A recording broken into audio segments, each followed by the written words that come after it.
안녕하세요. 김종갑의 경제TV입니다. 국제경제가 어수선하고 국내 부동산 여건도 좋지 않습니다. 이럴 때에는 국내 닭장에 갇혀 지내서는 안 되며 시야를 넓게 보고 국제정세와 국내 환경의 역학관계를 조망해야 합니다. 섣부른 투자는 조금 얻고 많이 잃는 우를 범할 수 있으니까 폭등한 부동산을 매수한다든가 불확실한 펀드에 투자하는 것은 지양해야 하겠습니다. 구독 꾹, 좋아요 꾹 부탁드립니다. 달러 환율에 투자하는 8가지 방법, 정말 중요한 방법이잖아요. 지금 우리가 달러로 수익 창출을 해야 할 시점이기 때문에 달러 대박 이대로 따라 하면 됩니다. 볼까요? 8가지가 뭐가 있는지. 먼저 달러 예금 하는 방법이 있고요. RP 채권하는 방법이 있고, 미국 부동산 달러 보험 드는 방법이 있습니다. 또한 오른쪽에 미국 펀드 ETF, 그다음 미국 지수를 아예 개별 주식을 사는 방법이 있고, 국내 지수 ETF, 금 투자, 이렇게 8가지고요. 여기에 미국 선물 지수, 그 다음에 국내 선물 지수까지 포함시키면 한 10가지가 되겠습니다. 미중 환율 전쟁 지금 한창이죠. 점입 과정입니다. 지금 어떻게 전개되고 있어요?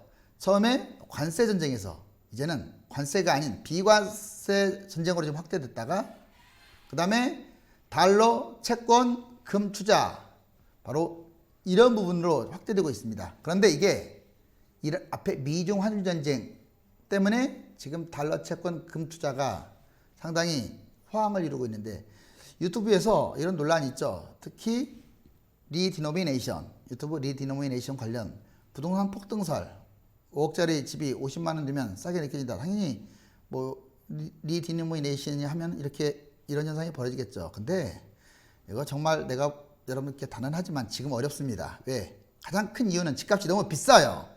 만약 여기서 리디노미네이션을 단행한다면 우리나라 거품 아주 심한데 이 부동산 폭등했다가 그냥 꺼져버립니다. 정부도 그걸 알기 때문에 아마 리디노미네이션을 혹시라도 한다면 집값을 아마 거의 3분의 1, 2토막 가까이 떨어뜨려야 할 겁니다. 지하경제 양성화설, 화폐가치 하락설, 남북 단일 통화 추진설, 이런 것들이 지금 화두입니다.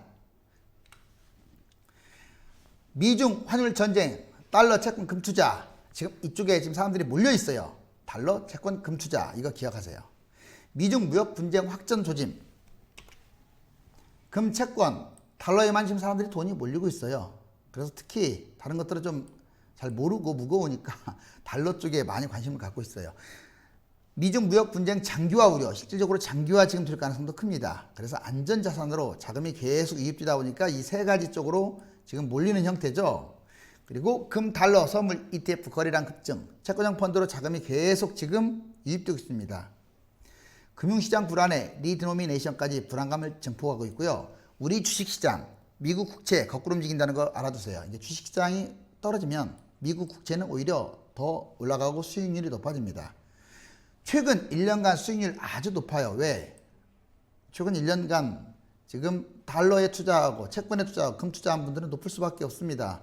지금 우리나라 환율 많이 올랐잖아요. 그러니까 환율의 가치는 떨어졌잖아요. 그렇기 때문에 상당히 달러에 투자한 사람들이 많이 벌었겠죠. 5대 은행 달러 예금 2달도 안 돼서 5억 달러 급증, 지금 아주 폭발적으로 증가하고 있습니다.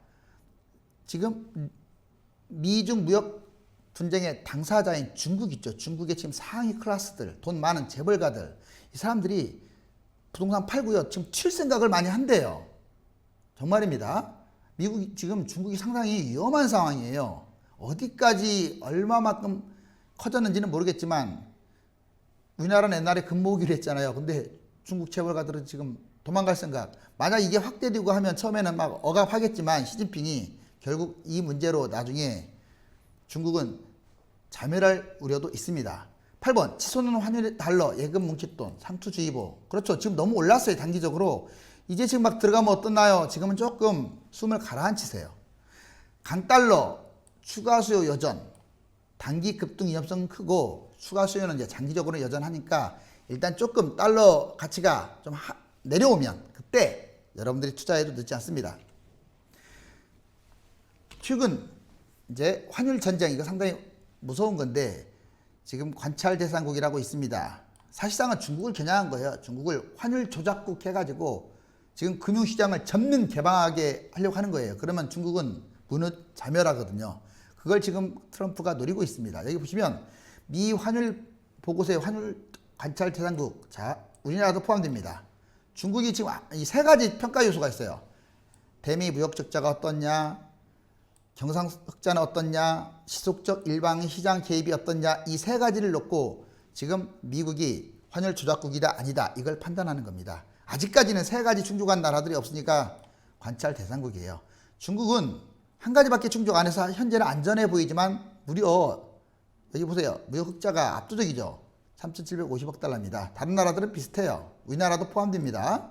자, 그다음에 경상수지 흑자 뭐 이렇고 실질적으로는 지금 중국이 뭐 그렇게 많이 개입하지 않는 것처럼 이렇게 표현하고 있는데 이게 언제 뒤바뀔지 모릅니다. 왜? 이것은 액면 그대로 보여지는 것 지표로만 삼은 거지 실제 보여지지 않는 지표에서는 중국은 아주 끔찍해요. 이 세 가지를 아마 다 충족시켰을 거예요. 자, 지금 트럼프가 타이밍을 보고 있다고 해도 과언이 아닙니다. 우리나라도 안심할 수 없죠. 두 개나 지금 관찰 대상국이잖아요. 하지만 타깃은 우리나라가 아니라서 좀 안전하다고 봅니다. 이제 아주 중요한 사항들입니다. 정말 위험하냐? 코스피 상해 다우지수 한번 주가 비교해 볼까요? 2016년, 2019년입니다. 우선 코스피를 한번 보세요. 지금 2000대에서 시작을 하더니 제일 꼭지 여기 2000 거의 600 언저리까지 찍고 서서히 빠지고 2019년에 어떻습니까? 지금 현재 2000에서 간신히 턱걸이 하고 있어요. 2100도 무너졌잖아요.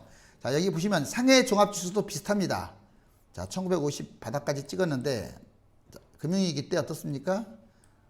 아니, 금융위기가 아니라 2015년 때 5000대까지 5166까지 치고 올라갔죠.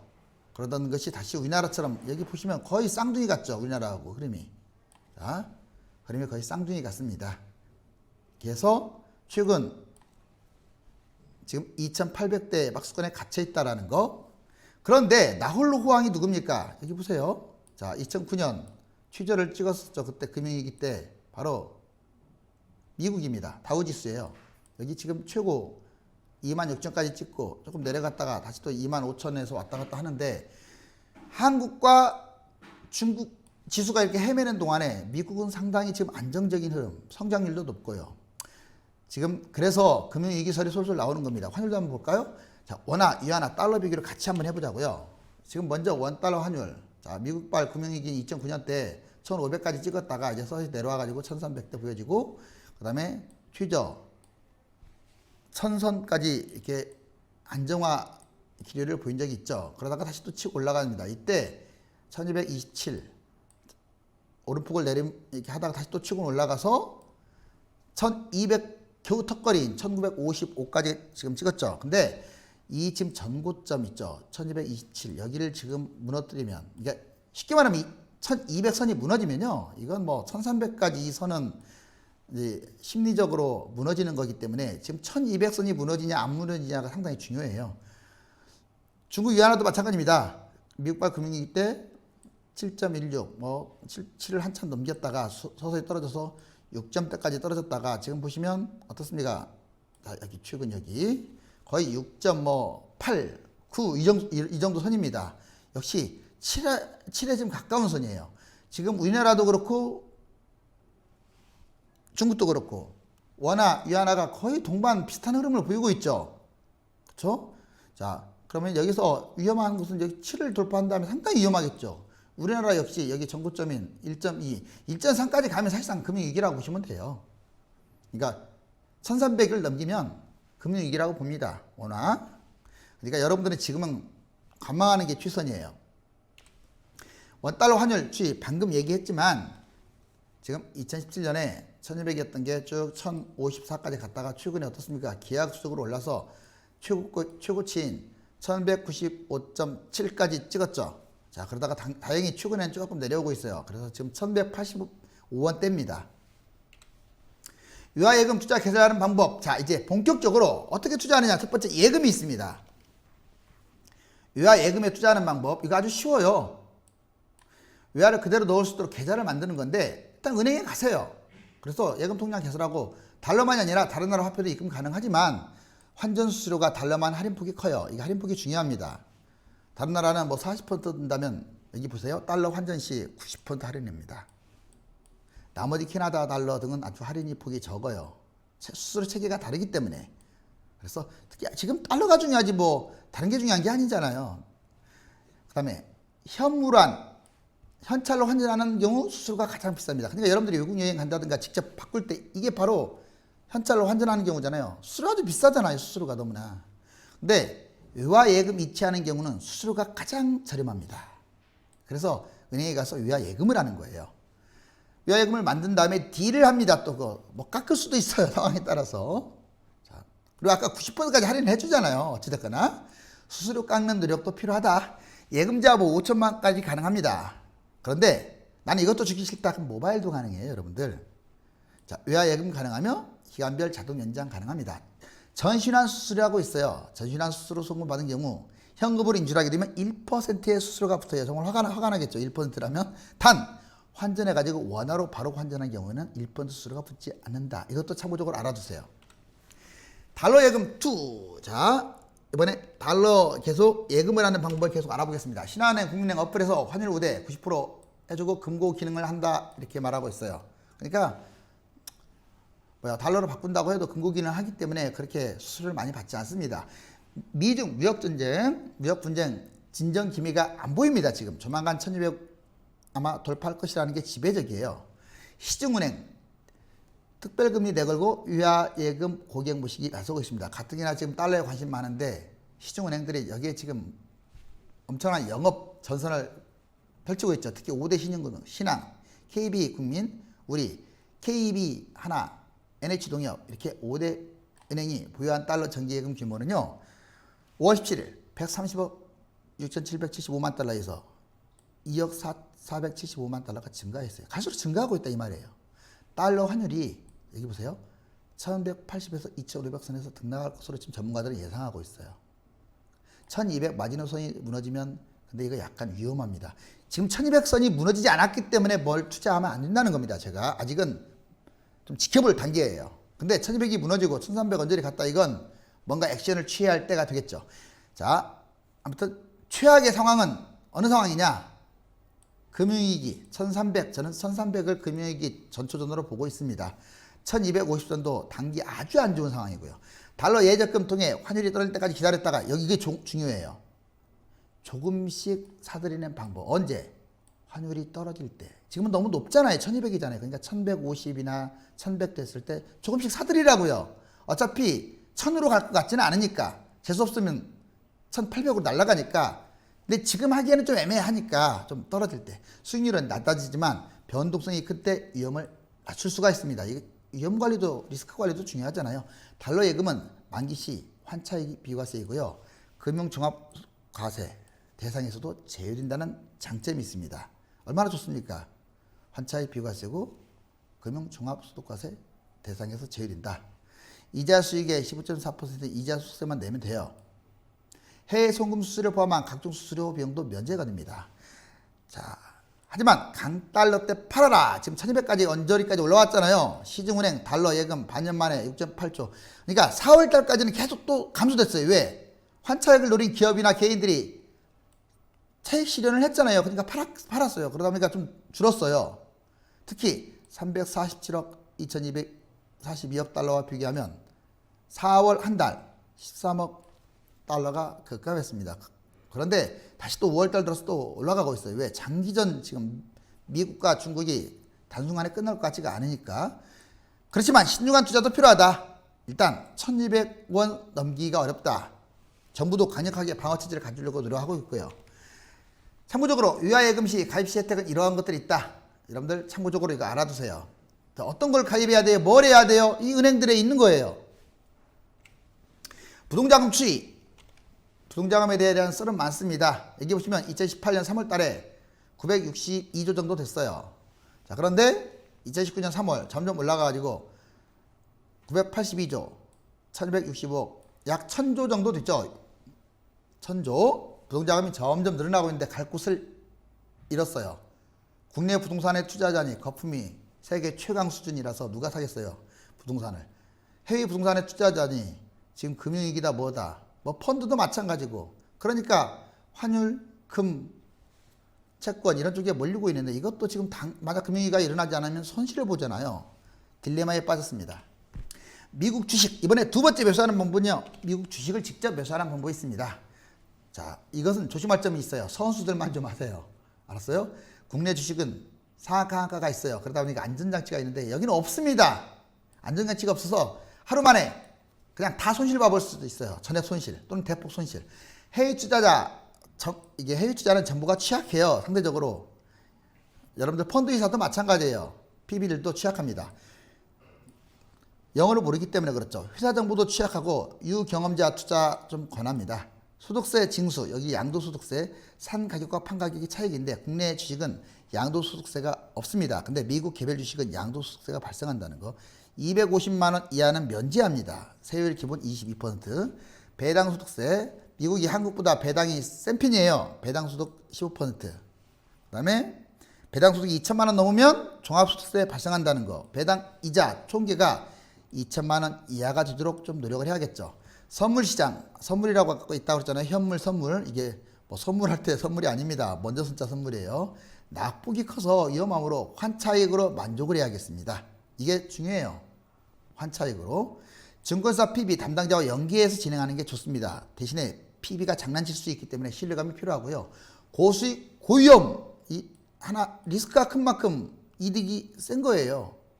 위험성은 적은데 고수익이다 이런 경우는 많지 않아요. PB 독선적 행동에 조심하라. 미국 주식 2 이어가면 자사주 여기 이게 있어요. 자사주 수익률이 높거나 자사주 매입 규모를 키울 수 있는 기업 이걸 하나 매수하는 방법이 있고요. 두 번째는 투자 모멘텀이 부각될 수 있는 기업 이걸 매수하는 방법이 있어요. 키울 수 있는 기업은 미국 증시의 대표적인 매수 주체는 기업들의 자사주 매입입니다. 주로 이걸로 많이 이루어지죠. 그 다음에 투자 모멘텀이 부각되는 것들 2019년 미국의 분기별 투자 증가율 전망치를 보면 투자는 꾸준히 높은 수준을 유지할 것으로 예상합니다. 특히 모멘텀이 부각되는 것들이 요즘 좀 화제입니다. 한국, 대만, 인도네시아, 필리핀, 태국, 인도 아시아 시장은요. 근데 우리나라는 좀 시장에서 뺐으면 좋겠어요. 이제 선진국이에요. 자꾸 우리를 너무 낮잡아봐요. 자, 6개국 증시에서 올 들어서만 아무튼 190억 달러, 약 21조 1280억 원 외국인 투자 자본이 이탈했습니다. 이것은 지금 미중 무역竞争이 발발할 것 같고 그 다음에 어느 나라든지 금융위기가 터질 것 같은 위험성이 있다 보니까 지금 빠져나가는 거 아닙니까? 우리나라 돈만 빠져나가는 게 아니에요. 자, 외국인 투자 자본이 이탈하고 있습니다. 중국도 무섭게 지금 이탈하고 있죠. 아무튼 지난 2008년 글로벌 금융위기의 최대입니다. 최대. 그래서 외국인 투자자 엑소더스가 일어난 상황이고 환율이 단기간에 급등하는 구간에서 주식시장이 상승을 타기는 어렵다. 그렇죠.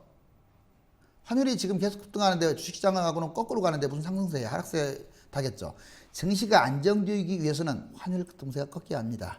지금 다행히 1200선에서 약간 좀 내려오고 있는 상황이에요.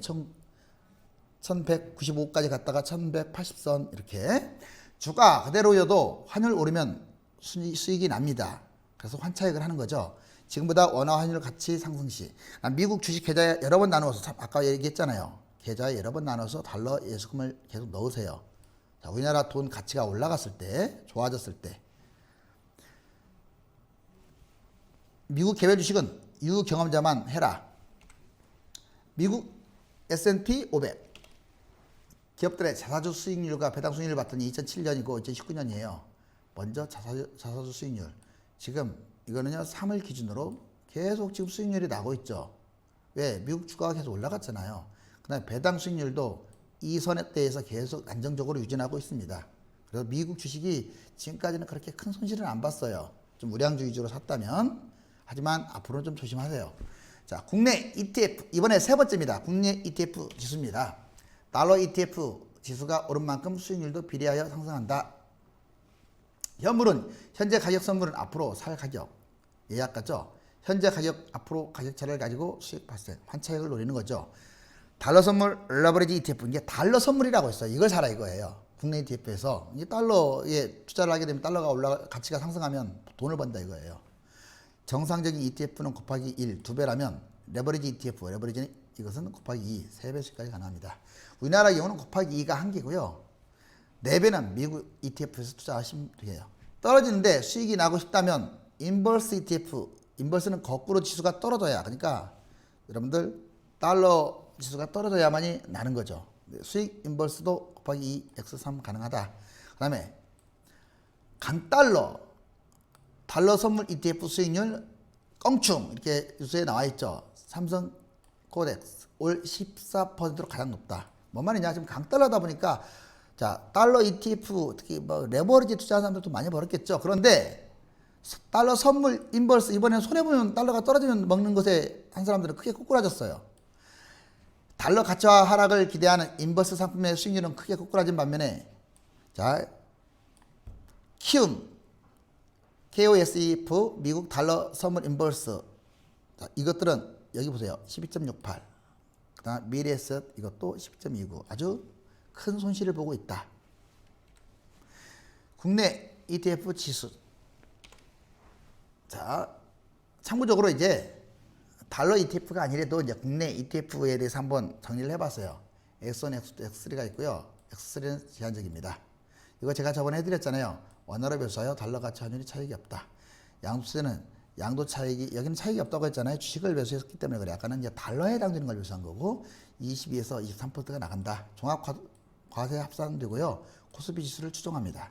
코스피 인덱스 펀드 X1 상품이 있고요. 원화로 묘사하고 달러 가치 환율 차익이 없다고 했죠. 양도세는 양도 차익이 22%, 23%가 나가고 주로 22% 종합 과세가 합산됩니다. 코스피 지수 추정하고 해외 펀드 이런 것들이 있다.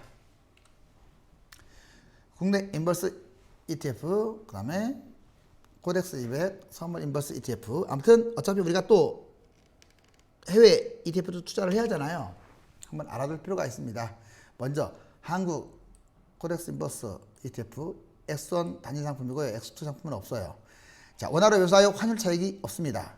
양도세는 양도 차익이 20에서 23%. 종합 과세 합산되죠? 코스피 지수 추정합니다. 항상 여러분들 명심하세요. 나중에 펀드 들 때 코스피라든가 또는 다우 지수라든가 뭐 이런 것들 다우는 조금 그래도 지수 추정하는 것들이 많지는 않지만 어찌됐거나 뭐 상해 종합 지수 이렇게 지수 추정하는 걸 잡아야 안전하다. 코덱스 200 선물 인버스 이것은 이제 손해봐야 상품을 투자 가치를 얻는 거죠. X2 상품이 있다. 원화로 묘사하여 환율 차익은 없고 양도세는 양도 차익의 22%, 23%, 22가 나가고 종합 과세가 합산되고요. 코스피 지수 추정하면 코스피 지수와 선물 지수가 일치하지는 않죠. 그다음에 운용 능력의 차이에 따라서 수익이 달라질 수가 있다. 누구의 운용 능력이냐? PB의 운용 능력이에요. PB. 자, 미국 다우 지수 한번 볼까요? 이번에 해외도 우리가 알아야 하니까 이거 좀 알아두실 필요가 있어요. 전체적으로 지수를 추정하지 않습니다. 하지만 이제 그 중에서도 추정하는 것들을 골라야겠죠. 수시로 지수가 변동하여 자주 점검해야 합니다. 이 단점이 있어요. 하지만 3번 보세요. 제가 옛날에 상해종합지수 들으려고 했는데 차이나 펀드 수익을 얻고 왜냐면 나중에 금융위기가 터지면 이거 잡아야 할 거 아니에요. 지금 안 터졌으니까 보려하고 환율도 얻을 수 있죠. 왜? 다우지수에 들어간 차이나 펀드를 잡아야 환율 차익을 얻지. 중국 상해 종합지수를 다이렉트로 잡으면 무슨 뭐 여기 유한한데 환율 차익이 있을 리가 없잖아요. 끼케야 홍콩 달러인데 홍콩 달러가 뭐 그렇게 안전합니까? 중국에 속해 있는데 이해 갔죠? 그래서 다우지수에 포함되는 차이나 펀드, 다우지수에 상장된 중국 지수를 매수한다. 지금 상해종합지수 추적 인버스 이제 떨어졌을 때 먹은 걸 매수하게 되면 거래량이 지금 너무 적어요. 지금 중국이 당장 무너진다고 생각 안 하기 때문에 살려고 하는 사람들이 적어요. 그러다 보니까 손실이 좀 큽니다. 매수할 때 황금성이 떨어지다 보니까 금융위기 전후에 거래 활발할 때 매수해도 늦지 않아요. 이거 꼭 기억하세요. 자, 상해 종합 리버스가 이게 타겟인데 이것을 갖다가 미국 다우지수에 상장되어 있는 자, 차이나 펀드를 잡아라. 중국 상해 종합 지수 인버스 차이나는 보는 바와 같고 지난번에 설명해 드렸죠. 국내 주요 달러 선물 ETF 수익률 한번 볼까요? 제가 아까 그랬잖아요. 국내 달러에 투자하는 ETF 상당히 수익률이 높다고. 여기 보시면 1개월 만에 8.64% 다 8% 넘고 자, 뭐 그다음에 연초 올 1월 달 대비 5월 달 봤더니 14, 13, 13 이렇습니다. 그 까닭은 여러분들 4월 달부터 갑자기 나빠진 거잖아요. 특히 올해 들어와서. 그러니까 달러 가치가 상승하고 원화 가치는 하락하다 보니까 지금 수익률이 이렇게 난 거예요. 하지만 지금은 1200에서 지금 올라갈지 내려갈지 박스권에서 갇혀있기 때문에 위험하다는 거고 다 이해가 되죠? 연간 수익률 상위. 하지만 작년에는 또 달라요. 자, 작년에는 물론 달러에 투자한 건 아니지만 작년에 보면 2018년도 어떻습니까? 아까 제가 쭉 보여드렸는데 코스피 지수 환율 엄청나게 나빠졌죠. 차이나 지수도 나빠졌죠. 여기 보시면 자 이때는 인버스 들으라고 했잖아요. 자 인버스 1년 동안 아주 나빠졌는데 인버스 곱하기 2로 다 들었네요. 이게 지금 40%예요. 여기 43에서 41까지. 그러니까 정상적인 거 뭐 차이나 코덱스 타이거 이런 것들 그냥 정상적인 것 곱하기 2가 아니라 들은 그 사람들은 그 반타작인 20%. 그리고 연간 수익률 하위. 이건 그냥 우리가 흔히 하는 상승장에 먹는 펀드를 든 사람들은 엄청나게 손실 봤어요. 왜? 이거 보세요. 특히 레버리지로 공격적으로 간 사람은 47%까지 왔습니다. 쉽게 말하면 1억 투자하면요 4,700만 원 손해봤다는 얘기예요. 1년 만에 깡통 찬 거죠. 자, 근데 일반 그냥 레버리지가 아닌 기존 상승장에 투자한 사람들은 35%, 특히 반도체에 투자한 사람들은 손실이 크죠. 올해 들어와서 반도체 지금 죽쓰고 있잖아요. 자, 이번엔 달러 RPJ 채권입니다. 채권에 투자하는 방법. 지금 뭐 미국 주식, 한국 주식, 미국 펀드, 한국 펀드 제가 다 지금 얘기해 드렸어요. 예금도 얘기했고 이번에는 달러 RP가 뭐냐면 환매 조건부 채권이라고 하는데 여기 보시면 일종의 단기 채권입니다. 환매를 하니까 최고 연 2% 수익 환차익 설정 가능. 수시 입출입 CMA 가능하고요. 예금자 보호 안 됩니다. 환누출 선택 가능합니다. 만약 환누출 매입하면요. 환율 상승할 경우 이익입니다. 그렇지만 하락할 경우는 손실 봐요. 참고적으로 알아두시고 RP 환매 조건부 채권 이것은 환매 조건부 채권이라는 것은 시장 단기 금융 바로 단기적인 시장 상품이잖아요. 성장을 주도하고 있고 지난해 RP 시장 규모는요. 이거 RP입니다. 시장 규모는 75조 4천억 원 정말 엄청나죠. 전년 대비 22.6%로 늘어나고 있어요. 달러 RP는 유아 자금의 단기 운용 수단으로 이용합니다. 수출입대금, 유아 결제가 빈번한 법인, 해외 투자, 자녀 유아 이런 자산가들에게 이용하죠. 주가 연계 증권이나 이거 ELS 또는 환매 조건부 채권 이 판매로도 자산을 확보할 수 있지만 현재 시장을 상황 잘 고려하면은요 후순위 발행이 더 안정적입니다. ELS 경우 시장 하락기에 운영이 쉽지 않고 RP는 한번 늘리면 줄이기가 어렵다는 단점도 있다. 이것도 알아두세요. 예금처럼 만기 시장에 확정 수익률을 지급하지만 예금자 보호 대상에서는 제외된다. 달러 RP 단기 금융시장 규모 콜 RP, CD, CP 이런 것들이 있습니다. 지금 전체적으로 보시면 어때요? 쭉 올라가고 있죠? 자, RP 시장 한번 읽어보세요. 어때요? 29.5에서 상당히 지금 어떻습니까? 75.4. 다른 것들에 비해서 유별나게 증가하고 있죠. 자, 역시 오른쪽에 증가한 표시도 그와 흡사합니다. 달러 부동산 투자 이번에는 이제 미국 아예 부동산에 투자하는 방법이 있어요. 그러면 달러로 환차익을 벌 수 있는 거 아닙니까? 이것도 지금 말씀드린 직접 투자가 있고요. 부동산 펀드를 통한 그다음에 리츠라고 있죠. 재간접 펀드 구조. 요즘 리츠가 한창 유행인데 어쨌거나 직접 투자와 부동산 펀드 이 두 가지가 있다. 자, 이건 장기고 거액이 주로 많고요. 자, 거래 비용 많은 데에 비해서 유동성은 낮고 변동성은 하나는 작고 하나는 보통 분산 효과 낮고 리츠는 이러합니다. 어쨌든 해외 부동산 투자 방법 이게 비교했는데 지금까지는요. 지금 미국 부동산이 생각보다 많이 올라가지 않아서 그렇지 달러 형태의 투자라서 상당히 이익을 얻고 있습니다. 오히려 이게 호재가 될 수가 있어요. 미국 부동산 가격 한번 보세요. 좀 2014년에서 2018년 우리나라 같으면 지금 이러고 있잖아요. 이러고 있죠. 이렇게. 미국 보세요. 여기 지금 버블 생긴 다음에 먼저 미국 상업용 부동산 까만 것부터 보자고요. 쭉 떨어진 다음에 이제 겨우 회복하고 있죠. 자, 그리고 미국 주택가격 엄청나게 폭락한 다음에 4까지 떨어진 다음에 6선. 우리나라하고 비교하는데 뭐로 우리나라 걸 투자합니까? 이거 눈 감고라도 미국 게 낫네요. 내가 봐도. 그렇잖아요. 도표상으로. 미국도 우리나라보다 PER 규모가 훨씬 더 낮아요. 여기 보시면 내용들이 있네요. 미국 부동산은 좀 추천하는 방향이에요. 부동산 중에서 뭐 동남아 이쪽은요 좀 불확실하잖아요. 그런 데는 유럽도 그렇고 미국이 가장 안전합니다. 왜? 지금 집값도 싸기 때문에 그래요. 우리나라보다 싸요. 어떻게 보면 국민소득은 2배나 높은데 은행 투자 설명이 북적거립니다. 지금 실질적으로. 주식 등 국내 투자처가 마땅치 않고 원화 약세로 해외 투자 니즈 큽니다. 니즈가. 그래서 PB 전문 컨설팅, 인력 지원도 좀 하고 있는 상태에서 지금 이쪽으로 사람들이 몰려있다. 세금, 한국은 재산세, 종합부동산세, 임대소득세, 종합소득세, 뭐 취등록세들 다 내잖아요. 근데 미국은 취등록세가 없습니다. 영주권 가능해요. 영주권이 가능하죠. 자, 그리고 여기 약 50만 불, 6억 이상 투자했을 때 영주권이 나온다는 거 여러분들 알아두세요. 여기 보시면 시민권은 이제 투표권만 있는 거고 영주권은 뭐예요? 거기에 살 수 있는, 거기에 산다는 어떤 자격 아닙니까? 여기 영주권 가능하려면 이제 리저널 센터 이걸 매수를 해야겠죠. 1031 교환법, 연방세법, 부동산 수익이 나도 다시 부동산을 사면 세금을 안 낸다는 거 알아두세요. 이게 바로 연방세법 1031법이에요. 새로 구입한 가격이 매입 가격 이상인 것을 또 팔고 180일 이내 완료가 대신 끝나야 돼요. 우리나라 일시적 2주택과 비슷한 구입이라고 한번 보면 되겠습니다. 45일 이내 매입 완료하고 130일 이내 매입을 완료해라.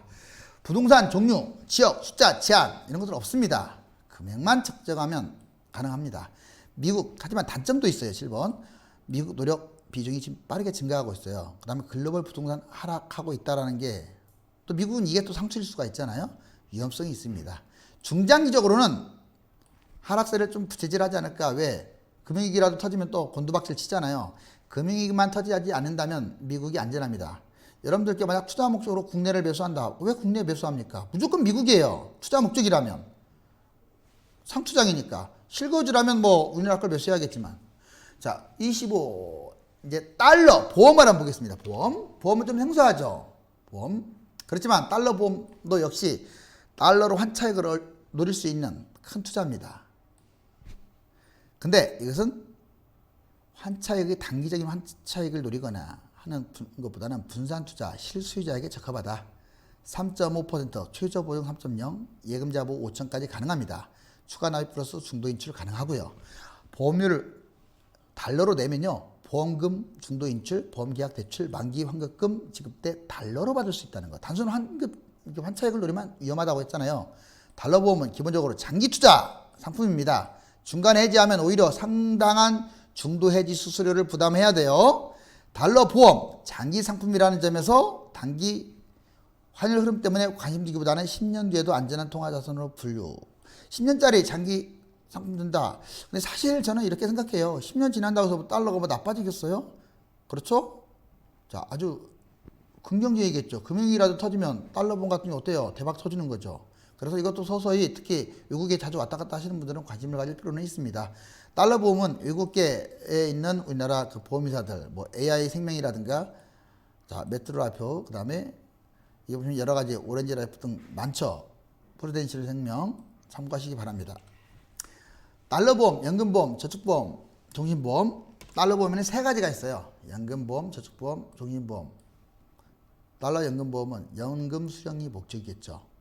최소 3만 달러, 한 번에 납입과세. 그리고 내용들은 이래요. 여기 AI 생명에서 이렇게 상품이 나와 있고요.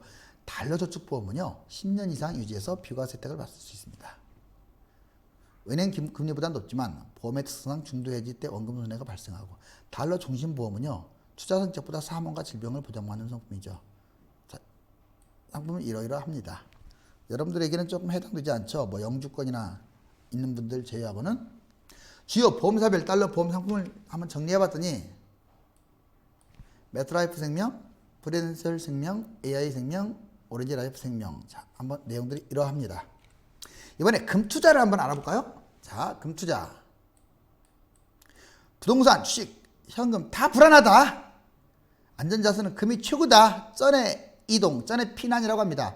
금 거래량도 늘었어요. 한국거래소에 따르면 이달 말 금 거래량 33.6에서 어떻습니까? 3월달에 17.2kg, 22.9보다 늘어났습니다. 크게 늘어났네요. 33.6kg까지 늘어났다면. 자, 그 다음에 금에 투자하는 방법은요, 직간접 방식으로 나뉩니다. 골드바를 사서 보관할 수 있는 게 직접 투자예요. 골드바 사가지고. 서울 종로 금은방이나 한국금거래소, 민간 유통업체, 시중은행 이렇게 통해서 거래할 수도 있고요. 한국거래소, KRX 이 통한 투자도 가능합니다. 10대 증권사 있죠? 이런 데들도 가능하다. 금 실물을 받지 않은 대표적인 간접 투자 상품은 은행의 금 통장입니다. 본인 계좌에 예금을 넣으면 국제 금 시세에 따라 잔액이 자동으로 움직이죠. 은행이 고객 예금으로 직접 금을 사들이진 않아요. 대신 같은 금액을 외국 은행이 개설할 경우 금 통장 계좌에 달러를 예치합니다. 투자자는 원화를 예금하지만 잔액은 국제 금 시세와 환율에 연동해서 바뀌는 셈이 되죠. 뭐 금덩어리 갖다가 집에다가 쌓는 건 좀 이상하잖아요. 단 2,000원스 약 30억 원 이상을 사들일 때는 은행이 금 실물을 사서 보관하도록 권장한다. 이렇게 재량가가 얼마나 되겠어요? 자, 금 통장은 소액 투자자가 가능합니다. 원할 때 언제든지 환매할 수 있다는 장점이 있고요. 수수료도 2% 압박으로 골드바를 사는 것보다 훨씬 저렴하다는 거. 단 투자 차익에 대해서 15.4% 이자 배당 소득세가 발생한다는 것은 참고해 주시기 바랍니다. 금 그래프 이거 아주 중요합니다. 금 그래프 자 여기 보면 예전에 36이라고만 할게요. 그냥 여기 보시면 최고 68까지 찍었습니다. 어때요? 금융위기가 터지니까 뭐 엄청 날아가죠. 이게 미국발 금융위기 때 당연히 금융위기 터지면요 금밖에 없어요. 쭉쭉 떨어지다가 이게 바로 자본주의의 모순이에요. 금방 그러겠어요. 유가도 이렇고요. 부동산도 이렇고요. 다들 안전한 걸로 착각을 해요. 자본주의의 재화는 안전한 게 단 하나도 없어요. 반도체요? 그렇게 폭등하다 떨어지잖아요. 다 그래요. 자, 이제 꼭지 사면 다 위험하다고요. 떨어지잖아요, 진짜. 그러다가 빙빌빌 거리다가 다시 최근에 올라가는데 겨우 여기입니다.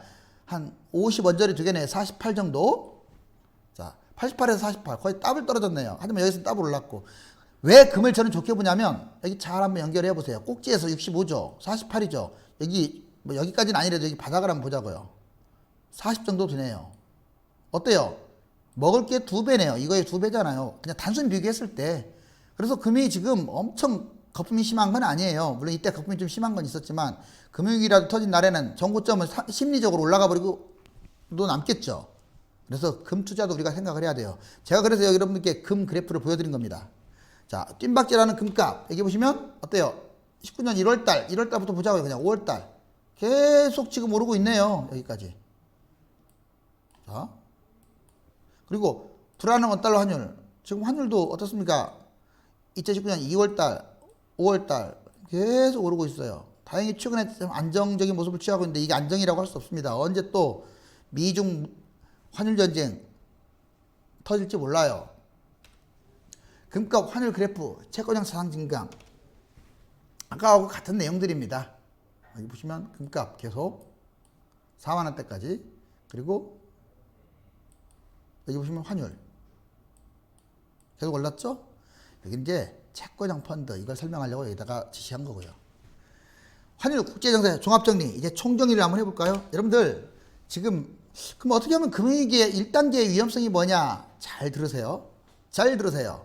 만약에 트럼프가 시진핑을 환율 조작국으로 딱 지정을 하면요. 그때부터 1차 유동을 치기 시작합니다. 그게 금융위기를 뜻하는 건 아니지만 칼을 뽑아들었다고 생각하시면 돼요.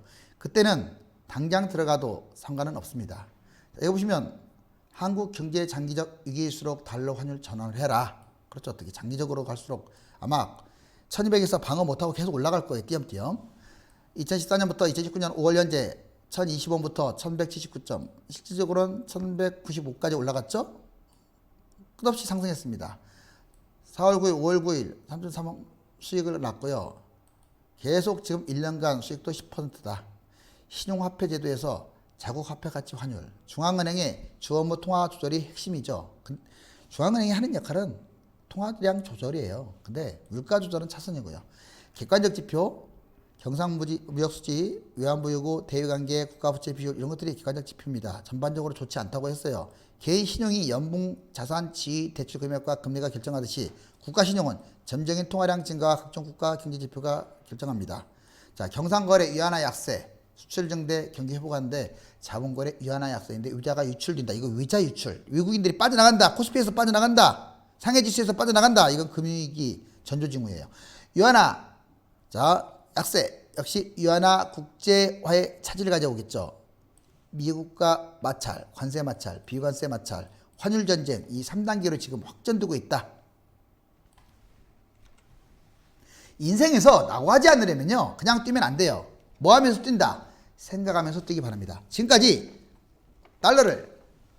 달러로 차익을 얻는 방법 8가지, 선물 포함 10가지에 대해서 말씀드렸습니다. 인버스 펀드나 기타 레버리지, 인덱스 이런 국내의 주식이나 펀드는요, 당분간 좀 관망하세요. 지금 위로 갈지 아래로 갈지 모르는 상황이니까. 만약에 종목별로 지금 들어가는 어떤 종목들도 제가 아까 선정을 해드렸잖아요. 코스피 1900에서 1800선, 상해종합 2500선에서 2300선, 환율 1250에서 1300, 유한화 7.5에서 8, 이건 금융위기의 강력한 징조입니다. 그래서 그 데드라인을 갖고 계셔야 돼요.